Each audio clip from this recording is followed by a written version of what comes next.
समुद्री गुफा क्या होता है? समुद्र का पानी समुद्र के किनारे पहाड़ पर काट के घुस जाए तो उसे क्या कहेंगे? समुद्री गुफा। जैसे समुद्र का, इसे समुद्र के किनारे कोई पहाड़ है, समुद्री गुफा तभी बनेगा जब समुद्र के किनारे क्या हो? पहाड़ हो, और उसमें पानी घुस जाए। अगर पहाड़ में कहीं चूना पत्थर है या पहाड़ की कुछ एरिया की चट्टाने कमजोर है तो समुद्र उसको काट के अंदर घुस जाएगा, समुद्री गुफा बन जाएगा। और समुद्री गुफा जो है वो जीव जंतुओं के लिए अच्छा हो जाता है, कुछ जीव जंतु उसी में जाके अपने अंडा वगैरह दे देते हैं समुद्री गुफा में। और नहीं तो समुद्री गुफा वर्तमान समय में पनडुब्बियों को छुपाने का सबसे अच्छा रास्ता हो गया। पनडुब्बी वह जहाज होती है जो पानी के अंदर घुस जाती है, जिसे सबमरीन कहते हैं, वहीं से मिसाइल मार देती है अंदर ही अंदर।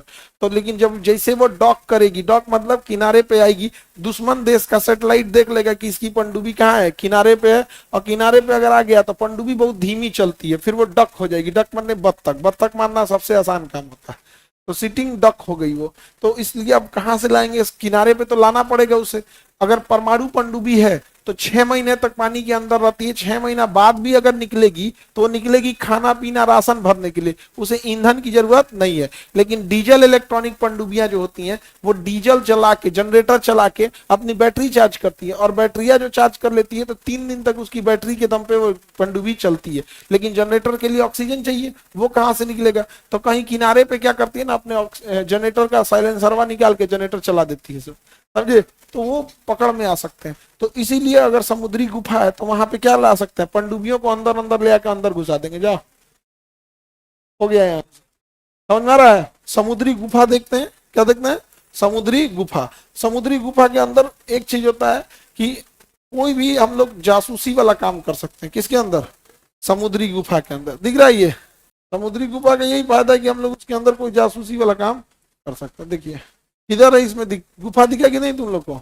ये समुद्री गुफा, समझ में गया? ठीक है, समुद्री गुफा।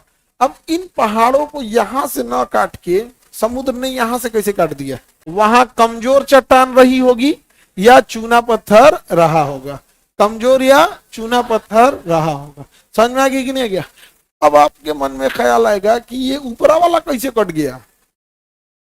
तो समुद्री लहरें दिन में 3-4 बार ऐसे लहर मारती रहती है, सब मार दी, और नहीं भी मारी, अगर नीचे वाला खोखला कर दिया, ऊपर वाला तो फंस ही जाएगा। कुछ कुछ दिमाग लगाओ, तुम लोग एकदम भोथर दिमाग के हो, है कि नहीं?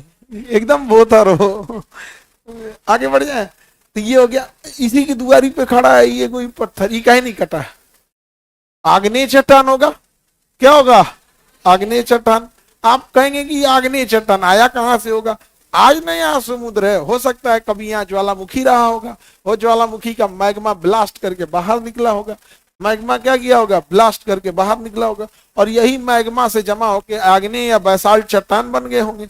यहाँ पर कोई पेड़ हुआ होगा, बहुत घना जंगल रहा होगा, उस आग्नेय चट्टान से ये जंगल दब गया होगा और अवसादी चट्टान बन गया होगा, तो बाकी चट्टान मजबूत हो गए। यहाँ कोई पेड़ रहा होगा जो आग्नेय चट्टान के बीच में फंस गया होगा, समुद्री लहरें मारी होंगी, पेड़ आने वाले 2-4 साल 100 साल में कोयला बन गया होगा अंदर अंदर, समुद्री लहरें उसको झाड़ के क्या कर दी? गिरा दी, आग्नेय चट्टान बचा रह गया, ये गुफा अंदर हो गया। अंदर तक गुफा कहां तक जाएगा? वो पेड़ और जंगल कहां तक था?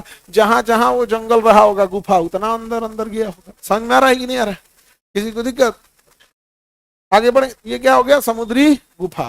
समुद्री गुफा हो गया। ये पर्यटन के लिए भी बड़ा अच्छा होता है। इटली वगैरह में जाएंगे ना, तो आजकल तो मोदी जी भी इटली गए थे, हाँ देखो ध्यान से, तो वहां पर्यटक, वहां कुछ गुफाएं ना बहुत अंदर जाके उस साइड निकल गई है, तो गुफा जब भी अंदर जाके उस साइड निकल जाती है तो टनल कहलाती है। क्या कहलाएगी? टनल। गुफा अगर बहुत लंबी हो गई और उस साइड निकल गई तो क्या कहलाएगा? टनल। अब इटली वगैरह में कुछ टनल ऐसे हैं जो थोड़ी दूर पर जाके निकल जाते हैं उस साइड में, और उसकी हाइट बहुत कम है, तो नाव वाला क्या करता है? बैठाता है और ले जाता है, और कहता है तुम सर झुका लीजिए नीचे, सर क्या करिए? झुका लीजिए। और नाव के आगे एक डंडा लगा होता है कि भाई इतना, इससे नीचे सर होना चाहिए आपका, समझा गया? और एकदम नीचे से ले जाएगा, आपका नाव जाएगा एकदम, देखेंगे चट्टान है, पहाड़ ऊपर से जा रहा है। समझ गया कि नहीं गया? किसी को दिक्कत? तो पर्यटन है, जिसके पास पैसा होता है लाइफ वही जीता है ना पर्यटन के लिए। पर्यटन अच्छी चीज होती है, दूसरे को रोजगार देता है, लेकिन खुद के पास पर्यटन के लिए पैसा होना चाहिए। अब आप लोग जिस क्लास से आते हैं, हम लोग मिडिल क्लास से आते हैं, पर्यटन का मतलब नानी का घर हो गया, समर वेकेशन मैंने बाल छिला दो हो गया हो गया, पर्यटन का काम खत्म, और कुछ नहीं था। ये हो गया, समझ में आ गया। हम यहाँ पे चाहें तो यहाँ हम अपना सैन्य अड्डा भी बना सकते हैं अगर हम समुद्री गुफा का इस्तेमाल करें तो। देखिए ये समुद्री गुफा थी ऑलरेडी, समुद्री गुफा थी ना ऑलरेडी। अब इसको ऐसे बना दिया, अब इसके ऊपर पेंट कर देगा कैमोफ्लाज। पेंट मतलब ठीक है, सही क्या कर देगा, 3D पेंट कर देगा, तो ऊपर से पता चलेगा नहीं। अब यहाँ से पनडुब्बी देखिए अंदर आई है, घुस गई अंदर, अंदर घुस गई। अंदर कितना एरिया में है, किधर है, किसी को नहीं पता है। अब ऊपर से क्या करेगा, मजबूती के लिए ग्रेनाइट चट्टान देखा जाएगा जिसके ऊपर बम गिराने का भी कोई खास असर ना पड़े। समझ आ रहा है कि नहीं आ रहा है? ये भारत में भी बन रहा है, ये रामबिली में। कहाँ बन रहा है, रामबिली। ये रामबिली का ही फोटो है। कहाँ है, आंध्र प्रदेश, आंध्र प्रदेश में है रामबिली, आंध्र प्रदेश में। समझ में आ रहा है कि नहीं आ रहा है? ये क्या था बाबू, समुद्री गुफा। क्या था, समुद्री गुफा। समुद्री गुफा समझ में आ गया ना आप लोगों को? समुद्री गुफा समझने में कोई दिक्कत, कोई दिक्कत नहीं आप लोग को।